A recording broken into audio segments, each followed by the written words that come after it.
how social media slowly ruins society and what you can do. All right, it's a 21-minute video. Let's check it out. Every single day, an invisible war is being fought.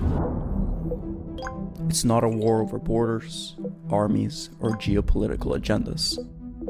It's a war over the most precious resource in the world: your attention.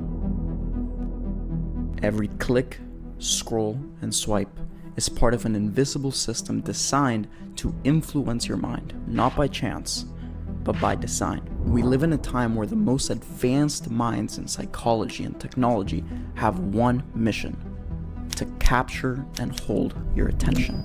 And while they promise convenience, entertainment, and connection, the real cost is your autonomy. The human mind is the ultimate prize. Tech giants, politicians, and advertisers all know this, and they have built multi-billion-dollar machines designed to pull you in, hook you, and keep you distracted. From the minute you wake up, you are bombarded by a relentless battle for your focus.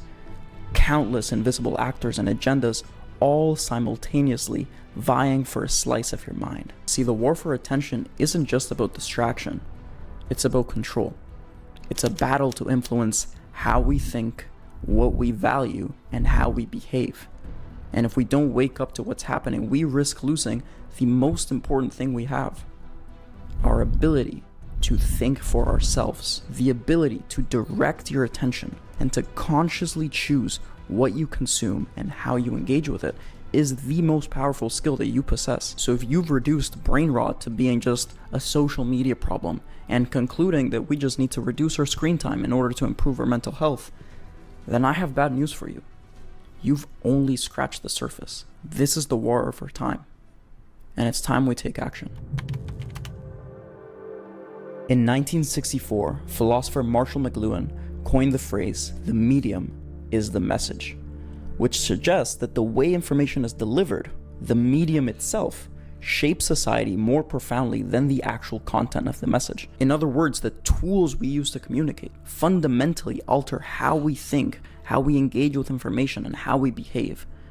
Let's walk down history lane for a second. In 1837, the telegraph was invented, and for the first time in history, information could travel across the globe in a matter of minutes. And this technology marked the beginning of a shift. Speed became a more important feature of information than its depth and its usefulness. Headlines became more sensationalized to grab attention quickly. Stories became shorter, focusing on drama or novelty as opposed to depth. And meaningful local discussions were replaced by distant, fragmented bits of information that were often irrelevant to a person's everyday life. Then came the television, which combined moving images with sound, creating a highly stimulating experience that appeals to emotions rather than logic. Visual storytelling replaced the abstract, logical arguments which were typical of print. Think about it. When you are reading something, there is a certain speed at which you are processing the information, right? The format requires you to follow an author's entire train of thought. And by the very nature of the medium, you are going to be questioning what is being read. You are thinking with the author. But now, with audio-visual mediums, right, like social media, YouTube, TikTok, the TV, everything, we are more susceptible to being persuaded with emotional storytelling. We are more susceptible to being persuaded by a speaker's charisma, maybe by cognitive biases like the halo effect. We are more susceptible to being persuaded by storytelling tactics done by graphics, certain images that are shown, or by music, right? Music has a huge impact on how we feel. But what relevance does music have to a news segment? What relevance does music have to something about politics? Nothing. But it's done as a storytelling device to make you feel a certain way. In 1960, the USA had its first ever televised presidential debate between John F. Kennedy and Richard Nixon. And this is the perfect example of how the medium impacts the message. See, Nixon was pale and sweaty under the studio lights. Visually, he lost the battle. Meanwhile, the polished and charismatic JFK won over the viewers on TV. And suddenly, politics wasn't just about the content of your ideas, it was about how you looked presenting them. It was a performance. To give you a reference point, compare this to the 1858 Lincoln-Douglas debates, which ultimately ended slavery in America. In one debate, Douglas discussed his viewpoint for 3 hours. Then, the audience went home for dinner, and when they returned, Lincoln spoke for another 3 hours. And then when that was done, Douglas responded with his rebuttal for an hour and a half.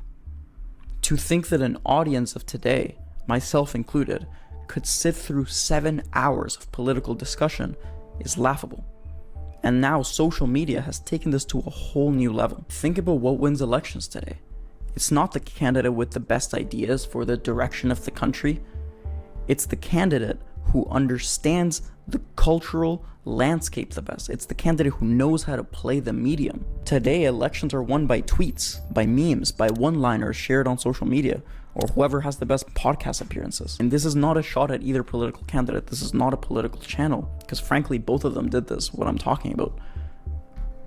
What I'm hoping you realize through this observation is that the best ideas don't win anymore.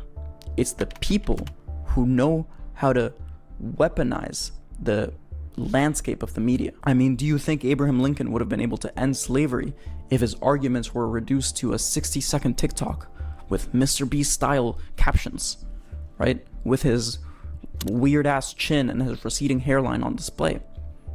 Maybe, but maybe not. When a population becomes distracted by trivia, when cultural life is redefined as a perpetual round of entertainments, when serious public conversation becomes a form of baby talk, when, in short, a people become an audience and their public business a vaudeville. That's the book right there, if y'all want to read that. Act, then a nation finds itself at risk.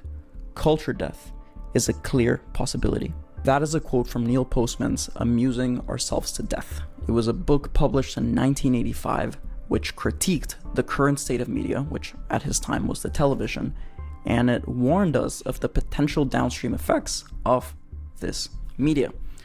Now, in the book, Postman makes a comparison between Aldous Huxley's A Brave New World, which is a famous dystopian novel, and the potential future state of media. In Brave New World, society is controlled not by force, but through pleasure, through distraction, and through consumerism. The citizens in the novel would choose to take a drug called soma, which kept them docile, happy, and disconnected from reality. And in his book, Postman compares soma, the drug, to the current state of media, right? The endless, mindless distraction that exists that keeps us numb and pacifies us and removes our ability to think critically about what is happening. Now, I want to read you a quote from the foreword of this book that sends chills down my spine every time I read it. Keep in mind, this was written nearly 40 years ago, pre-internet. Orwell warns that we will become overcome by an externally imposed oppression. But in Huxley's vision, no big brother is required to deprive the people of their autonomy, maturity, and history. As he saw it, people will come to love their oppression, to adore the technologies that undo their capacities to think. What Orwell feared were those who would ban books. What Huxley feared was that there would be no reason to ban a book, for there would be no one who wanted to read one. Orwell feared those who would deprive us of information. Huxley feared those who would give us so much that we would be reduced to passivity and egoism. Orwell feared that the truth would be concealed from us. Huxley feared that the truth would be drowned in a sea of irrelevance.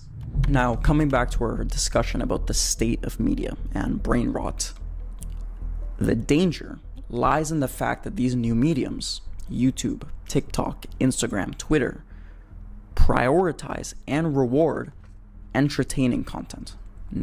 Not gonna lie, bro. I'm gonna read a book. I know. Y'all might think I'm cap. Bro, I'm finna read a book after this, bro. Stop the cap. I'm dead ass, bro. Like, I'm finna start reading books. Like, no cap, bro.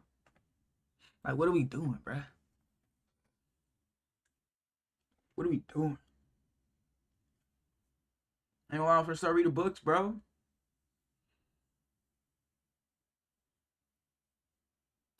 And I'll let y'all know, bro, like, a couple months in, after I'm done reading, like, after I read like a good amount of books, I'm gonna let y'all know if I'm smarter or not, bro. I'm smarter. Feel me? I'm gonna read books now. Starting today. I'm gonna read a book called Breathe. Breath, something called Breathe something, bro. But I still not got it enlightening saved. I'm gonna read that shit. content. Entertainment is assumed in the form. Think about it. The only goal of these platforms is to capture and hold your attention for as long as they can so that more advertisers have opportunities to put their products in front of you, and as a result, they both make more money, which means they will reward and push content which is outrageous, content which is hyper stimulating, which is hyper entertaining, instead of content that is nuanced, that is complex, that is long, that has depth, that is enlightening. I mean, think about how many people nowadays struggle to sit through a 10-minute YouTube video without being distracted, without needing to be more stimulated by faster edits, by flashy captions, without texting at the same time. I know for a fact that if I sit in the back of a university lecture hall today, at least 30% of the people sitting in front of me will be text messaging, they'll be having a sports game on, they'll be playing a video game, they'll have something stimulating them, because we can't sit through long, nuanced, complex information anymore. We've lost that ability, or at least a lot of us have. The worst of us can't even sit through a 60-second TikTok without having Subway Surfers playing at the bottom. We laugh at this kind of stuff, but it really isn't funny. When you think about it, these aren't children that we're talking about. These are lawyers. These are doctors. These are senators. These are mayors. These are entrepreneurs. These are innovators. These are scientists. When did we forget that children grow up to be adults which shape and run our world? The biggest problem with brain rot isn't just the reduced attention spans. That's a symptom of the problem. The problem is that our ability as a society to engage in meaningful and complex discussions is being completely eroded. Yeah, bro, I'm finna start reading books, bro. From this day forward, bro, I'm gonna read every book I can get my hands on, bro. No, like that ass, bro. What are we doing? What are we doing, bro? I'm finna start reading books, bro. No bullshit. And as a result, we become a society, a culture that is more polarized, that is distracted, that can't engage in conversations that would move us forward. Let's do a thought exercise. Imagine we were to compress the entire 300,000 year history of Homo sapiens, us, down into a 1-year timeline. Right? So we discovered agriculture 12,000 years ago. But in a 1-year timeline, that means we learned how to plant seeds 2 weeks ago. Right. See how this works? So that means the Roman Empire rose and fell in 3 days. The Industrial Revolution happened 3 hours ago. The internet only came around 45 minutes ago. The iPhone came out 1 minute ago. TikTok came out 10 seconds ago. Are you getting this? No, I'm not. Let me. Our brains are not. Oh shit. The Industrial Revolution happened 3 hours ago. The internet, 300,000 year history of Homo sapiens, us, down into a 1-year timeline. Right? So we discovered agriculture 12,000 years ago. So basically, all of existence into a 1-year timeline. All right. I'm catching on. But in a 1-year timeline, that means we learned how to plant seeds 2 weeks ago. Damn. See how this works? So that means the Roman Empire rose and fell in 3 days. The Industrial Revolution happened 3 hours ago. The internet only came around 45 minutes ago. The iPhone came out 1 minute ago. TikTok. So when you put all of existence into 1 year, you get all of this. Now, I'm not gonna lie. I'm not the smartest of the bunch. But I'm getting what he's putting on, okay? I'm getting the gist of it, all right? But there's something that I feel like I'm missing, bro. Like something that I'm missing that's not clicking. Can you let me know? Can you tell me what I might be like, you know what I'm saying, missing? Just let me know, bro. If you know what he's talking about, like the actual like if you actually get what he's saying, can you enlighten me? Cause I'm not slow, but I'm just not getting it. Not gonna lie. Came out 10. Like what? Oh, he's probably gonna get to that, but I was just trying to see like what does that mean? That's basically my question. What does it mean? You know what I mean? seconds ago. Are you getting this? Our brains are not anywhere near prepared for the way technology works, the way we are interacting with each other. We have all this new technology, but we are running on the same hardware that we had 300,000 years ago. Right? In a 1-year timeline, all of the technology that we interact with on a daily basis came out in the final minutes, and we have not had the time to prepare to adjust to all of the information that is out there. We literally have brought a knife to a gunfight. So where does this leave us? Because believe me, the point of this video is not to... So he said we brought a knife to a gunfight. See, I'm lost already, bro. Fuck. I don't even watch TikTok, bro. I haven't been on TikTok in months. Alright? In months. I don't scroll. I don't be on, like, the only thing I go on social media for is to check my own profile. Because y'all be commenting on my videos. I want to read your comments, bro. You feel me? I fuck with y'all. I love all my supporters, bro. No cap. We're growing daily. Community's getting bigger. It's amazing, bro. But back to the video. I'm lost, gang. Sorry. I get the gist of it though, kind of. We're consuming too much social media. It's too much scrolling on our phones. Not focusing on what really matters in life type shit, I think I get the gist. Yeah. But I'm missing a lot of important parts of the story, you know what I mean? Be a fearmongerer. It's not to cause outrage. My goal is not to... Did I say important or important? I don't know, bro. demonize the internet and the global nature of communication, right? That's not the point at all. The internet and the current state of media is a beautiful thing, and it provides us so many opportunities that we've never had ever, right? The fact that we can communicate across the globe in a matter of seconds means that we can learn from each other, means that we can organize ourselves, and means that we can solve problems at a global scale. We've never been able to do that before, right? Things such as NATO and the UN, and me solving a problem from someone across the world through a business, like that's never been possible before. So these are great things. But at the same time, upon realizing how the medium impacts the message, how our ability to think critically and engage with long, nuanced, and complex topics is being eroded, upon realizing the impact that these new methods of communication are impacting our mental health, are decreasing our attention spans, and all of that, it can be really discouraging. It can be scary. But I want to assure you that you're not powerless. If I know one thing to be capital T true, regardless of who you are or what your circumstances are, it's that we have the ability to choose. We get to choose what we give our attention to. We get to choose what deserves our energy and focus. No one can take that power away from you. Which brings us to the action of this video.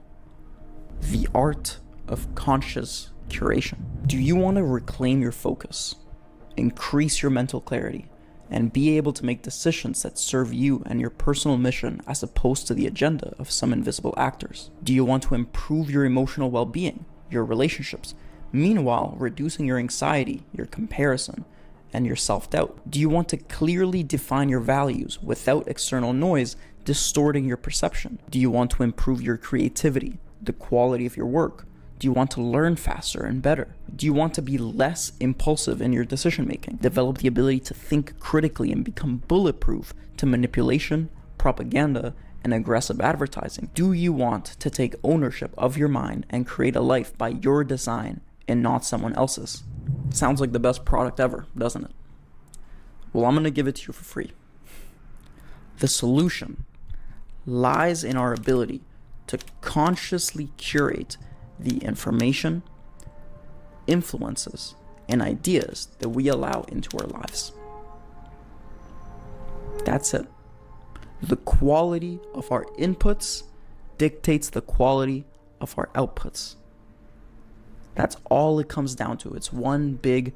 Yeah. This I get. I've got the last 5 minutes of this. I've already, fortunately for me, I'm so grateful that I've found this information has came to me, bro. Feels like the keys to the universe is in my hands, bro. We do have the ability to choose what we give our energy to and what we don't. And it's so much more to that, bro. So much. Not gonna lie. And he's right about the input output stuff. What I call it is how you feel on the internal, the external will reflect that. So basically, however you are in the inside, the external, that's how it will be. But there is a lag. It's not gonna instantly change because you're internally angry. So you're gonna experience a bunch of angry situations that make you angry type shit. It takes time, it takes consistency, and a little bit of conscious effort. But yeah, I've already made I've been doing that for like a couple months. Bro, I've been seeing great progress. I'm not gonna lie, in my life. That's why I don't be on TikTok. It's part of the reason why I don't be on TikTok anymore. You feel me? I'm focused on things that matter to me, like you guys. You feel me? The channel. And yeah, my community, bro. I love my community, bro. No cap. Focused on this. Majority of the time, focused on this. For sure. Inputs outputs equation. Garbage comes in, garbage will come out. Good things come in, good things will come out. Now, I just said that, like, the internal, external. Internal first, then external. This is amazing, bro. It's amazing. The simplicity of the solution detract you from implementing it into your life. This is not easy by any means. First of all, this shit is not spiritual, bro. This is science. It's real science. This is why he's talking about it. He's an intelligent individual. He reads a lot of books. Hey, bro, I'm not, bro. See, look, this should inspire you, bro. I graduated high school at 16 years old, bro. Never did any homework. Never did any work. I cheated on every test. Well, I didn't cheat. I just skipped through it. I never really read I just pressed answers. I just put answers. I guessed on every test. I didn't give any fucks. Still graduated before everybody. Like, do you understand that, bro? I never doubted myself. I never really gave a fuck. And I still graduated. That's who I am, bro. So even if I'm not like the smartest school smarter, like the smartest person, whatever, bro. I'm smart where it counts. You know what I'm saying? I'm intelligent when it matters. You feel me? Yeah, bro. No cap. That should motivate you, bro. You can do whatever you want to do, no matter who you are and what you are and where you are. Doesn't really matter. You know what I mean? When I say inputs, I'm not just talking about the YouTube videos that you watch, the accounts that you follow on Instagram. I'm talking about everything. The books you read, the movies you watch, the music you listen to, the friends and family, how you interact with them, how you speak to yourself, right? Your self-talk, that's huge. Your physical and emotional state. Damn, bro. That makes me want to unfollow everybody, nigga. I've already look. We finna look, bruh. I follow 35 people, bruh. I don't know if that's gotta focus. Bro, I follow 35 people, bro. It's not focusing, bruh. Yo, it says 35 right there. Y'all see it, bruh. That makes me wanna follow people, bro. I'm not even gonna cap to you. I only follow like a couple people who like aren't successful type shit. Damn.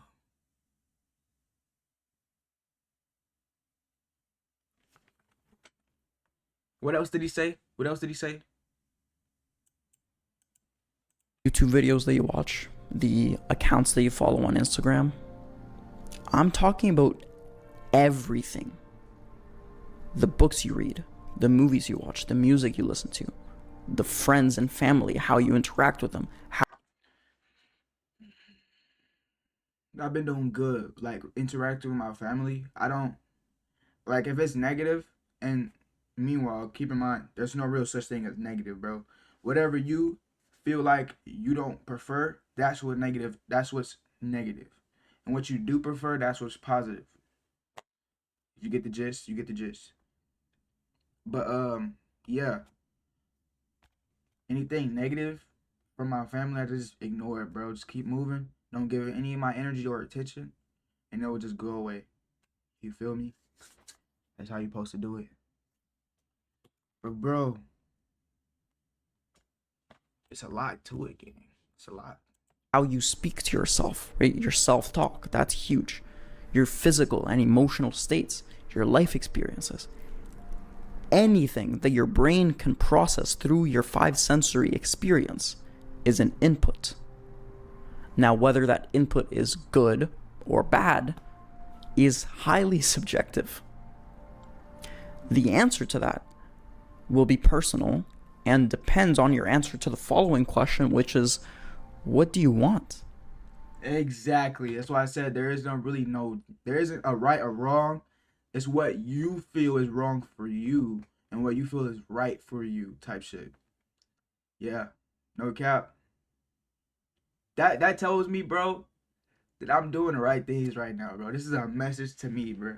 I don't know if anybody else watching the video, it's a message for you, bro. But this is a message for me. I ain't gonna cap. I've been doing good, bro. We just took it up another level. Hey, why did I just say gazer? What the fuck?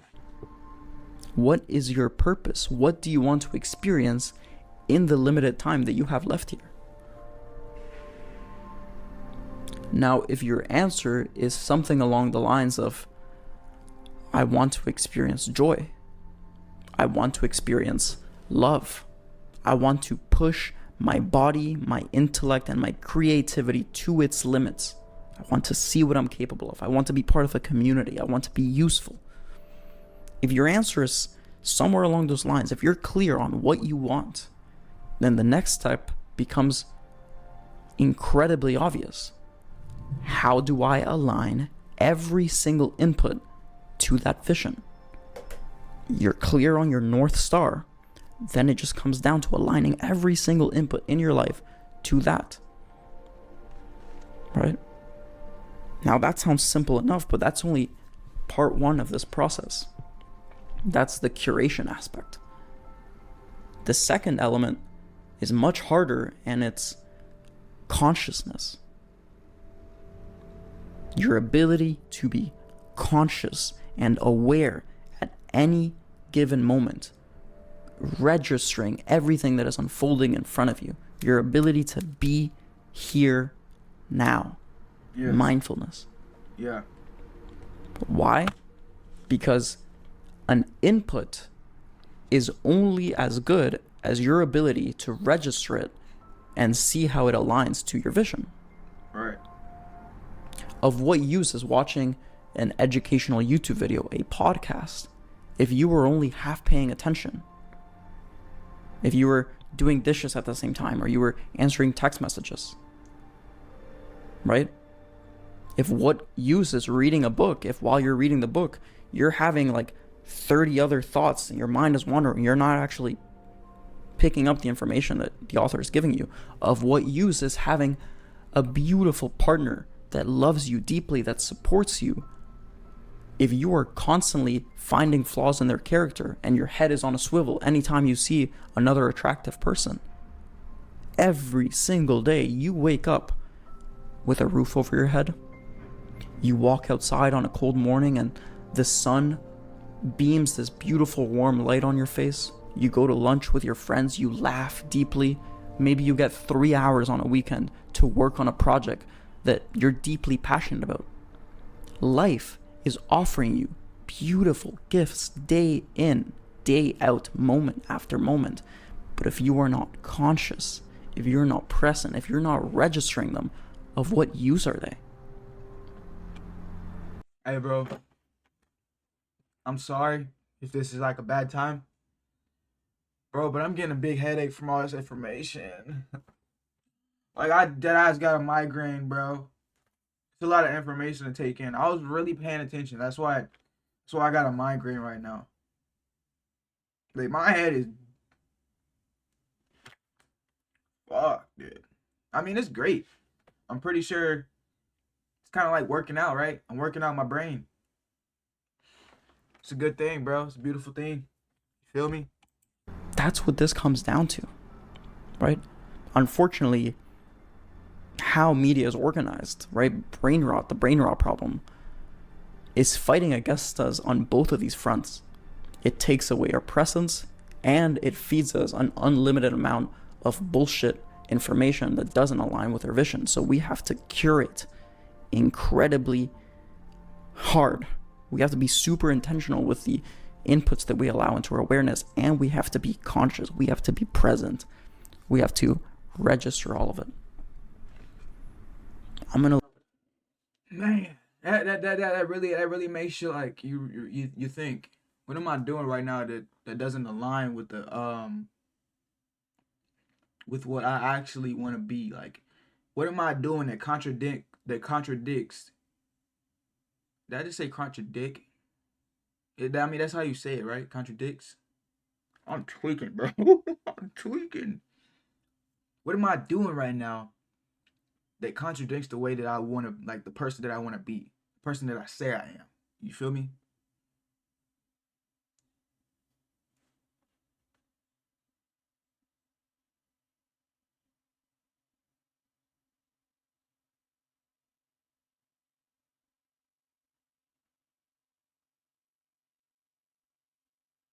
It's a moment of silence right there, bro. leave Who you to think knows? about that. I hope this video served you. I hope you enjoyed it. Go implement that. And the truth is, at a societal level, I don't know how to fix this. We would need massive policy changes. We would need a better I ain't gonna lie. The power is within you, bro. We all have the power to fix what we got going. But bro, this video has been great, bro. Great message, bro. No cap. I'm gonna subscribe to this guy, bro. He's a W.